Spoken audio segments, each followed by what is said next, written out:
z tej strony Hubert, tu dzisiaj sobie otworzyłem 2 boostery naklejek i 2 boostery T-Mobile klasy. No to jedziemy pierw z naklejkami.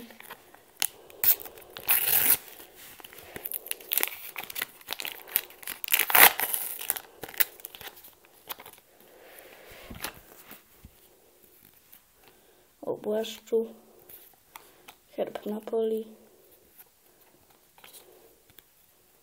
Callejon i Fusję. Jedziemy z drugim. O kurde, ktoś dzwoni na domofon, mam to w dupie. No i sorry za to, kurde. Jestem świeciaka, widzę. I Mario Balotelli. O, drugi świeciak, bardzo dobry.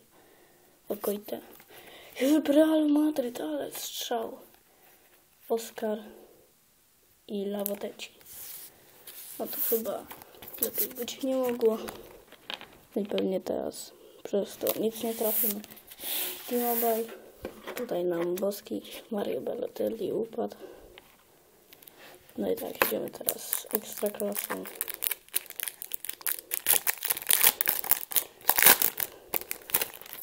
Tutaj chyba nikogo nie trafimy. Deleu, Miśkiewicz, Mikita, Kupisz, Kamiński, a jednak bramkarz Kaczmarek. Postawimy sobie go tutaj. I teraz jedziemy z drugim boosterkiem.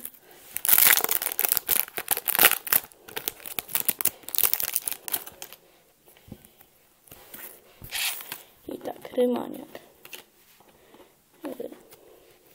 Stolarski, Mataras, Burliga, Mączyński i ulubieniec fanów Luis Henriquez. No i to by byłoby na tyle. Trafiliśmy Realu Madryt i Mario Balotelliego. Tutaj trafiliśmy z T-Mobile